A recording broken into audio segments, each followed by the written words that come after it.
کیا ڈھونڈنا ہے، رستہ ڈھونڈنا ہے، سیڑھی ڈھونڈنی ہے، واسطہ ڈھونڈنا ہے۔ اللہ کہتا ہے وَإِذَا سَأَلَكَ عِبَادِي أَنِّي فَإِنِّي قَرِيب، جب میرے بندے میرے بارے میں سوال کریں تو ان کو کہہ دو میں قریب ہوں۔ ہمارا مولوی کہتا ہے نہیں، اللہ دور ہے، اللہ کے تک پہنچنے کے لیے واسطہ، ذریعہ، وسیلہ، راستہ، طریقہ، کوئی نہ کوئی چیز چاہیے۔ حقیقت بات یہ ہے کہ جب نافرمانی اللہ کی تو پھر کسی کا واسطہ، وسیلہ دینے کی ضرورت نہیں ہے، اسی رب کی بارگاہ میں آ کے توبہ کر لینی ہے، اسی کے سامنے ہاتھوں کو پھیلا لینا ہے، تو اللہ تعالیٰ گناہ معاف کر دے گا۔ آپ ذرا اس بات کے اوپر غور کریں، انشاءاللہ دعا کا موضوع آئے گا، وہاں پہ اس مسئلے کو تفصیل سے بیان کریں گے۔ آپ مجھے یہ بتائیے کہ اگر انبیاء سے بھی ہلکی سی کوئی لرزش ہو جائے، وہ کس کا وسیلہ دیں، وہ کس کا واسطہ دیں؟ وہ بھی اللہ سے ڈائریکٹ مانگتے ہیں، اور کسی نبی ولی نے کبھی آج تک یہ نہیں کہا، جتنے بھی انبیاء گزرے ہیں، کہ ہماری عبادت کرو، ہمارا وسیلہ بناؤ، ہمیں واسطہ بناؤ اللہ تک پہنچنے کے لیے، بلکہ سب نے کیا کہا؟ اللہ کے پاس آؤ، اللہ سے براہ راست مانگو، بندوں کی عبادت سے نکل کے خالص ایک اللہ کی عبادت میں آ جاؤ۔ یہی اسلام ہے۔ انبیاء کا بھی شیوا یہ ہے کہ لرزش ہو جائے، اللہ کے سامنے آ کے ہاتھوں کو پھیلایا۔ لمبا چوڑا باب ہے، آدم کا قصہ آپ کے سامنے ہے۔ کیا کہا؟ ربنا ظلمنا انفسنا وان لم تغفر لنا وترحمنا لنکونن من الخاسرین۔ اللہ اگر تو نے معاف نہ کیا تو ہم خسارہ اٹھانے والوں میں سے ہو جائیں گے۔ اللہ نے معاف کر دیا۔ حضرت سلیمان نے غلطی بڑی نہیں تھی کی، حضرت نوح نے غلطی بڑی نہیں تھی کہ حضرت نوح نے تو صرف یہ کہہ دیا اللہ یہ میرا بیٹا ہے، اس کو بھی بچا لی۔ اللہ نے کہا یہ تیرا بیٹا نہیں ہے، اس کے عمل غیر صالح ہیں، یہ تیرے ساتھ کشتی میں سوار نہیں ہو سکتا، یہ تیرے اہل میں سے نہیں ہے۔ حضرت نوح کو پتہ چل گیا کہ غلطی ہو چکی ہے، فوراً معافی مانگی۔ حضرت سلمان نے کیا کیا؟ جہادی گھوڑے ہیں، جہادی گھوڑے تھے، جہاد کے لیے تھے، زیب و زینت کے لیے نہیں۔ ہم نے تو گاڑیاں رکھی ہوئی ہیں زیب و زینت، نمائش کے لیے، کار آمد بھی ہوتی ہیں، لیکن حضرت سلیمان کے گھوڑے تو خالص جہاد کی نیت کے اوپر ہیں۔ 20,000 گھوڑا، 20,000 گھوڑا رکھا ہوا، ان کی خدمت کر رہے ہیں، خاطر مدارت کر رہے ہیں۔ تھوڑی سی غفلت ہو گئی، گھوڑوں کی خدمت کرتے ہوئے نماز عصر کا وقت نکل گیا۔ اب حضرت سلیمان کے دل کو چوٹ لگی، کہا اب میں توبہ ایسے نہیں کروں گا کہ جس طرح آج کا مسلمان کرتا ہے۔ توبہ کر رہا ہے یا اللہ میں نے داڑھی کٹا لی ہے، اللہ مجھے معاف کر دے، معاف کر دے، اور داڑھی پھر کٹائی جا رہا ہے۔ توبہ کا یہ طریقہ نہیں ہے، یہ اللہ کے ساتھ مذاق ہے کہ جو گناہ کر کے معافی مانگ رہا ہے، ڈرامہ دیکھ لیا اللہ مجھے معاف کر دی، معاف کر دی، پھر ڈرامہ دیکھی جا رہا ہے۔ گانا سن لی اللہ مجھے معاف کر دی، گانا سنی جا رہا ہے۔ داڑھی کٹوا دی اللہ مجھے معاف کر دی، داڑھی کٹوائی جا رہا ہے۔ یہ اللہ رب العزت سے مذاق ہے۔ یہ محدثین نے لکھا ہے کہ توبہ اس طرح نہیں ہوتی، جب کوئی گناہ ترک کر دیا جائے، جس کی توبہ کرنے کا ارادہ ہو اس کو پھر چھوڑ دیا جائے۔ حضرت سلمان کی سیرت ہمارے سامنے کیا کیا؟ 20 کے 20,000 گھوڑوں کو اللہ سے معافی بھی مانگی، اور 20 کے 20,000 گھوڑوں کو اللہ کی بارگاہ میں قربان کر دیا۔ اللہ نے توبہ کیسے قبول کی؟ اللہ اس طرح توبہ قبول کرتا ہے، اور اللہ نے قرآن پاک میں نبیوں کی توبہ قبول کرنے کے واقعات کے ساتھ عجیب و غریب الفاظ بھی بیان کی ہے۔ توبہ ایسی قبول کی، 20,000 سواریاں تو سلیمان نے اللہ کی بارگاہ میں قربان کر دی، بدلے میں اللہ تعالیٰ نے کون سی سواری دے دی؟ ہوا دے دی، کہ اب تو نے قربانیاں اگر اللہ کے لیے قربان کر دی ہیں، اپنی ہلکی سی غفلت لرزش سے نادم ہو گیا ہے، تو اب تجھے اس سے بہتر سواری ہوگی، ہواؤں کو تیرے تابع کر دیا جائے گا، تو ہوا کو جہاں کہے گا تجھے پہنچا دے گی۔ بتائیے گھوڑے اچھے ہیں کہ ہوا اچھی ہے؟ فلولا انہ کان من المسبحین۔ اب بتائیے یونس نے یہ سمجھا کہ اللہ مجھے نہیں پکڑ سکتا، میں نکل جاؤں گا، عذاب کی بشارت دے کے خود بخود غصے میں، جاہ جلال میں، پیغمبرانہ شان بھی ہوتی ہے لیکن ہلکی سی لرزشیں ہیں، لیکن یہ ان کی اولو العزمی اور جلیل القدری ہے کہ اللہ تعالیٰ نے ان کی ہلکی سی بھی لرزش کو کہا نہیں یہ میرا نبی ہے، یہ میرا رسول ہے، اس کو یہ بھی نہیں تھا کرنا چاہیے، مچھلی کے پیٹ میں ڈال دیا۔ قرآن کہتا ہے اگر وہ تسبیح بیان نہ کرتے، لا الہ الا انت سبحانک انی کنت من الظالمین نہ کہتے، للبث فی بطنہ الی یوم یبعثون، تو مچھلی کے پیٹ میں قیامت تک رہتے۔ ہاں آج بھی کوئی یونس کی فریاد لے کے آئے یونس کی دعا لے کے آئے، یعنی توبہ کا ارادہ لے کے آئے. جس طرح اللہ نے یونس کو نجات دی، مجھے اور آپ کو بھی اللہ ہی نجات دے گا. مجھے بتائیے، نبی کریم صلی اللہ علیہ وسلم جن کے اوپر اللہ کا چیک اینڈ بیلنس اتنا شدید ہے کہ نبی کریم صلی اللہ علیہ وسلم اگر شہد کو اپنی ذات پہ، کوئی بندہ اپنی ذات کے اوپر کسی چیز کو حرام کر سکتا ہے، اگر شہد کو اپنی ذات کے اوپر بھی حرام کر رہے ہیں تو اللہ کہہ رہا ہے لما تحرم ما احل اللہ لک. ذرا برابر نبینے کو لائن میں لگا رہے ہیں. اللہ کہہ رہا ہے عبس وتولی. اتنا جلیل القدر پیغمبر کے اللہ غلطی بھی نہیں ہونے دے رہا، لرزش بھی نہیں ہونے دے رہا. وہ نبی ایک مجلس میں، صحیح حدیث ہے، بیٹھتے تو 70 مرتبہ کیا کہتے؟ استغفر اللہ استغفر اللہ، اللہ مجھے معاف کر دے. نبی کریم صلی اللہ علیہ وسلم کی کون سی غلطی تھی جس کی وہ معافی مانگ رہے تھے؟ لیکن وہ معافی مانگتے تھے تاکہ ان کا رتبہ بلند ہو. ہم تو گناہوں سے لتھڑے ہوئے ہیں، گناہوں سے آلودہ ہیں، اور ہم یہ سمجھتے ہیں ہم نے صرف 1-2 مرتبہ اللہ کو کہہ دیا. میرے بھائیوں، نبی کریم صلی اللہ علیہ وسلم نے ایک بات بیان کی ہے، یہ بات بھی یاد رکھ لیجئے کہ کوئی بندہ اگر یہ گمان کرتا ہے نا میں نیکی کر رہا ہوں، میں نیکی کے کام کر رہا ہوں، میں بہت بڑا نیک بندہ بن گیا ہوں، اگر کسی کے ذہن میں مجھ سمیت یہ وہم باطل ہے یا وہم فاسد ہے تو نکال دے. کیونکہ نبی کریم صلی اللہ علیہ وسلم نے فرمایا پوری دنیا ایک نہیں، پوری دنیا آدم سے لے کر قیامت تک جتنے لوگ پیدا ہونے ہیں نا، سب کیسے بن جائیں؟ ویسے بن جائیں جیسے تم میں سے کوئی سب سے زیادہ متقی کون ہے؟ حضرت محمد رسول اللہ صلی اللہ علیہ وسلم. حدیث صحیح ہے، تم میں سے سارے ان جیسے بن جائیں، اللہ کی بادشاہی میں ذرہ برابر بھی اضافہ نہیں ہوتا. یہ کون سا باطل گمان ہے؟ ہم نیکی کا کام کر رہے ہیں، ہم اللہ کے خادم اور غلام بن گئے ہیں، اللہ کے اوپر احسان کر رہے ہیں، یا تو اپنی ذات کے اوپر احسان کر رہا ہے؟ اور اگر پوری دنیا کے انسان تم میں سے سب سے زیادہ غفلت کرنے والے بن جائیں، جو بڑے بڑے نام ہیں، فرعون بن جائیں، حامان، قارون، شداد بن جائیں، سارے انسان حامان، قارون، شداد، ابلیس کے نقشے قدم پہ چل پڑیں، اللہ کی بادشاہی میں رتی برابر بھی پھر بھی فرق نہیں پڑتا. اللہ کو کیا فرق پڑتا ہے؟ یہ میں نے اور آپ نے اپنی اصلاح کرنی ہے، رب کی بارگاہ میں آنا ہے. ہم نے اتنے گناہوں کے ڈھیر لگائے ہوئے ہیں. سابقہ دور میں ایک بندہ تھا، 99 قتل کیے، 99. کسی عالم کا پتہ کیا، کہا ہاں فلاں علاقے میں ایک پادری رہتا ہے، اس کے پاس پہنچا، 99 قتل کیے. 99 قتل؟ 1 2 3 4 10 نہیں، 99. جی ہاں، ظلم کے ساتھ، بربریت کے ساتھ، رحم بھی نہیں آیا. اللہ تجھے معاف نہیں کرے گا. اس نے کہا اگر نہیں معاف کرے گا تو میں 100 پورے کر لیتا ہوں. اس کو بھی قتل کر دیا. ایسا ظالم آدمی. پھر دل میں ندامت کا خیال آیا، 100 بندہ پورا کرنے کے بعد، سینچری بنا ڈالنے کے بعد دل میں ندامت ہے. کہا کسی اور عالم کا بتاؤ. ایک عالم کا پتہ چلا، اس کے پاس گیا. اس نے کہا تیری اور توبہ کے درمیان کوئی چیز حائل نہیں ہے. اگر تو اللہ کی بارگاہ میں آ کے توبہ کرے گا تو اللہ تیری توبہ سنے گا. لیکن میں یہ گمان کرتا ہوں، مفہوم آپ کے سامنے رکھ رہا ہوں، کہ اگر تو اسی بستی میں رہا نا تو پھر قتل کرنا شروع کر دے گا. تو توبہ کی نیت سے نکل اور وہ نیکوکاروں کی بستی ہے ادھر باقی زندگی گزار دے. تیری توبہ اللہ ضرور قبول کرے گا. ابھی وہ بندہ دیکھیں، اللہ تعالیٰ نے بھی بخشنے کے کیسے کیسے طریقے بنائے ہوئے ہیں کہ 100 بندے پورے قتل کر کے، ایک مومن کا قاتل جو ہے نا، اس کے بارے میں قرآن پاک میں آتا ہے وہ ساری زندگی آگ میں جلے گا. یہ 100 بندوں کا قاتل ہے، توبہ کیے بغیر جو مر گیا، یہ 100 بندے کا قاتل ہے. اور یہاں سے بہت سے مسئلے بھی محدثین نے نکالے ہیں. ایک بات آئیے جزوی طور پہ تو یہ بھی ایکسپلین کر دوں. لوگ یہ سمجھتے ہیں، بہت بڑا مغالطہ ہے، معاذ اللہ، میں حقوق العباد تلف کرنے کی دعوت نہیں دے رہا، لیکن لوگوں کے ذہن میں ایک مغالطہ ہے، اللہ کے حقوق معاف ہو جانے، لوگوں کے معاف نہیں ہونے.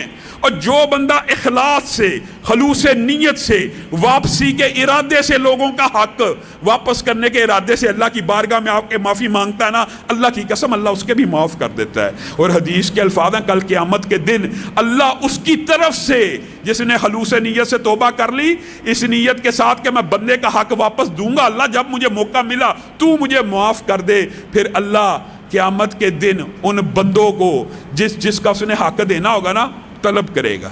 ہاں جی، کیا چاہتا ہے؟ یہ محل چاہتا ہے کہ اس بندے سے حق لینا ہے.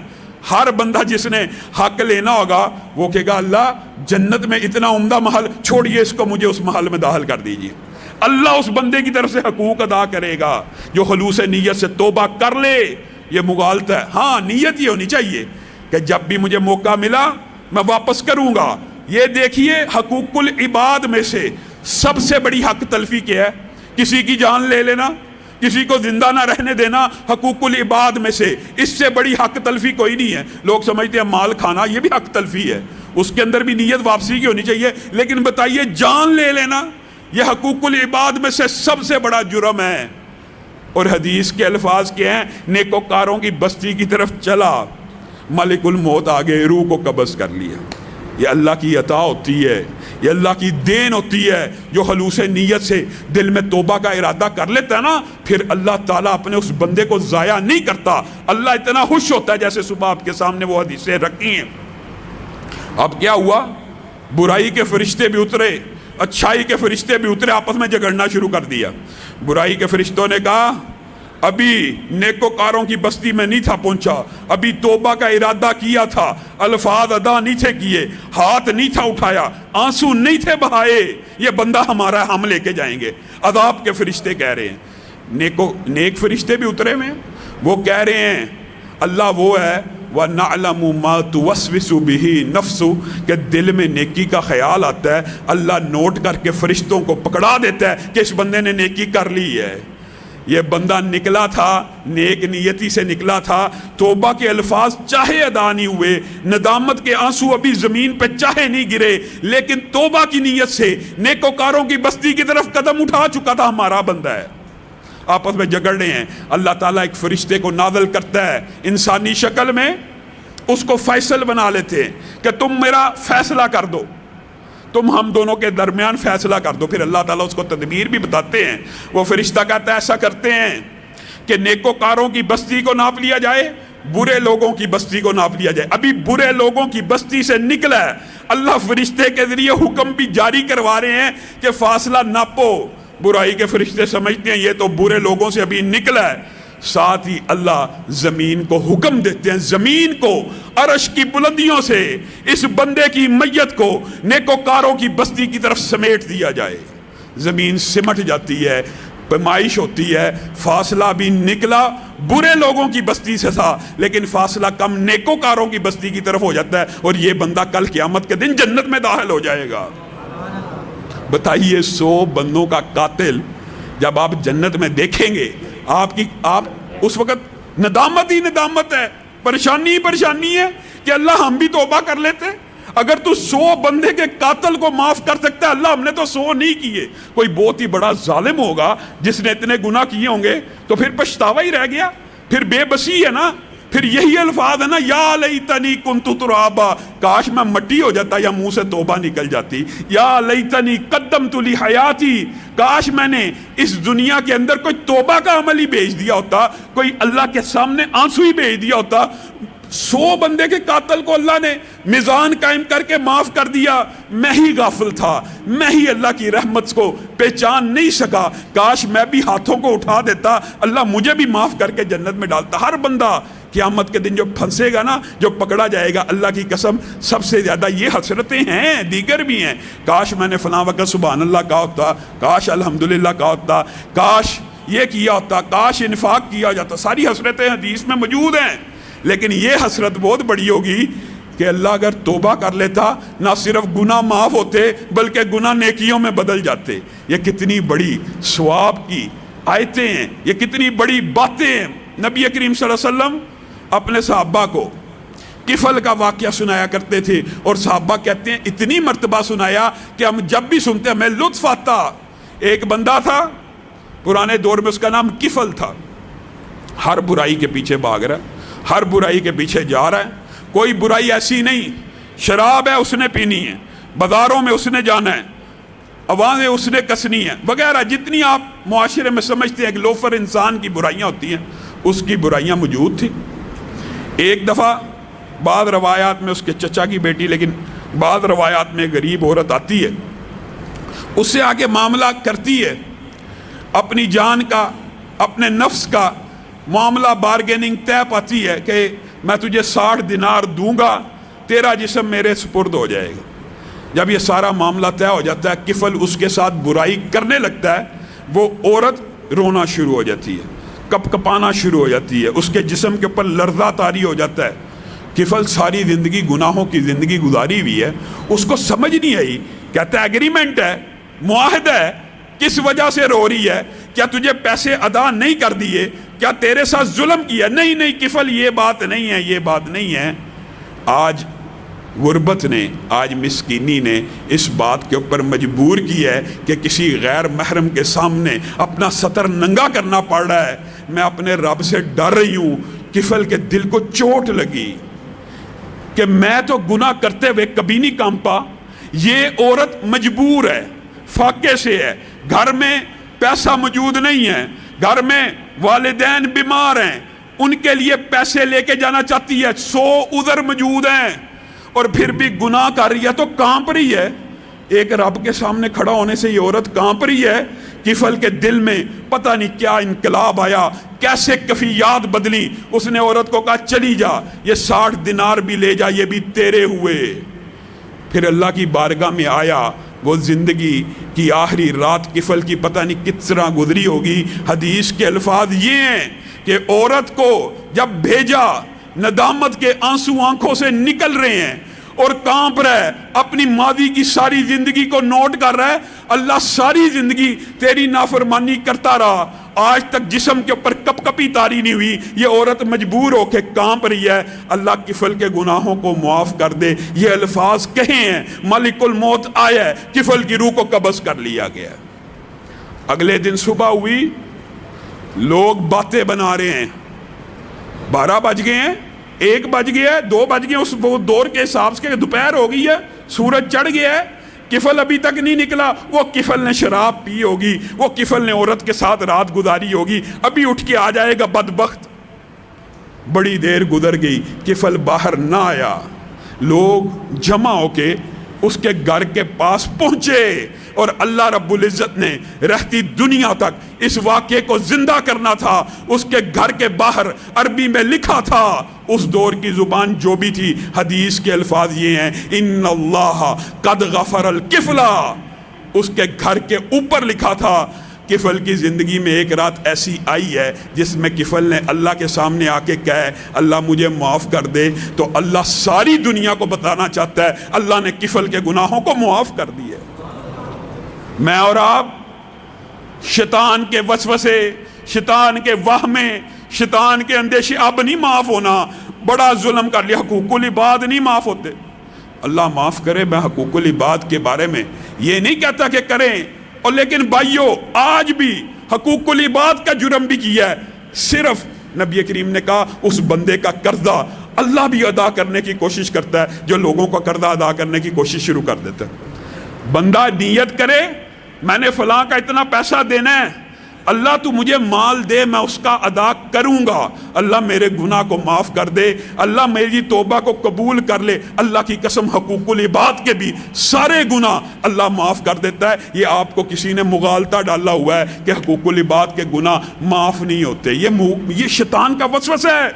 یہ شیطان انسان کو گمراہ کرتا ہے کہ اب اللہ کے سامنے کئی بندہ آ نہ جائے، کئی بندہ معافی نہ مانگ لے۔ شیطان تو ہمیشہ، اور نبی کریم نے یہ بھی کہا، یہ بات بھی یاد رکھے، جو بندہ دھوکہ دیتا ہے نا وہ اپنے آپ کو دیتا ہے، اللہ کو دھوکہ نہیں دے رہا ہوتا۔ اللہ کو کہ اللہ تعالیٰ مجھے پیسے دے گا، میں قرضہ اتار دوں گا، پیسے موجود ہیں، قرضہ اتارنے کی نیت نہیں ہے۔ نبی کریم صلی اللہ علیہ وسلم کی حدیث کا مفہوم ہے، جو کسی کا مال واپس نہ کرنے کی نیت سے لیتا ہے نا، اللہ اس کا وہ مال بھی تلف کر لیتا ہے، اور جو واپسی کی نیت کا ارادہ کر لیتا ہے اللہ اس کے مال میں ایسی برکت ڈالتا ہے مرنے سے پہلے اس کے سارے قرضے ادا ہو جاتے ہیں۔ آئیے آج کسی کی حق تلفی کی ہے، کسی کو گالی دی ہے، کسی کو برا بلا کہا ہے، آئیے رب کی بارگاہ میں آ کے معافی مانگ لیجئے، ساتھ اپنا دل بڑا کر کے اپنا دل بڑا کیجئے۔ ایک فون کال، پہلے لوگ میلوں سفر کرتے تھے، گھوڑوں پہ جاتے تھے معافی مانگنے کے لیے۔ جب نبی کریم صلی اللہ علیہ وسلم نے کہا نا غیبت جس کی ہے اس سے بھی معافی مانگو، ورنہ معاف نہیں ہوگا. غیبت کی ہے تو صحابہ سفر کر کر کے ایک دوسرے کے پاس جاتے تھے کہ میرے منہ سے تیرے بارے میں یہ بات نکل رہی تھی, مجھے معاف کر دے. آج ہمارے پاس فون موجود ہے, جس کے ساتھ ظلم کیا ہے اس سے معافی مانگ لیجئے. کہیے اللہ سے بھی معافی مانگ لی ہے, رمضان کا مہینہ آ گیا ہے, آپ بھی مجھے معاف کر دیجئے. جتنا آپ کا اگر کوئی مال کا لین دین ہے, میں آپ سے وعدہ کرتا ہوں اللہ کو گواہ بنا کے آپ کا مال واپس کروں گا. اللہ کی قسم اللہ اس کے سارے گناہوں کو معاف کر دے گا. اٹھائیے ہاتھ. اسی طرح اللہ کا جو حق تلفی کر لی ہے, جو اللہ تعالیٰ کی نافرمانیاں کر لی ہیں, آ جائیے. رب تو آپ کو مجھے ہر روز پہلے آسمان پہ آ کے دعوت دیتا ہے. کون ہے جو مجھ سے آ کے مانگ لے؟ کون ہے جو مغفرت کا طلبگار ہے؟ تو میرے بھائیوں, کوئی ایسا گناہ نہیں ہے جس کی اللہ رب العزت توبہ قبول نہیں کرتے. اللہ رب العزت جو کہا گیا, جو سنا گیا, اس کو سمجھنے کی توفیق عنایت فرمائے. قم للصلاة إذا المؤذن كبارا أقبل لربك مسرعا متطهرا دع عنك ما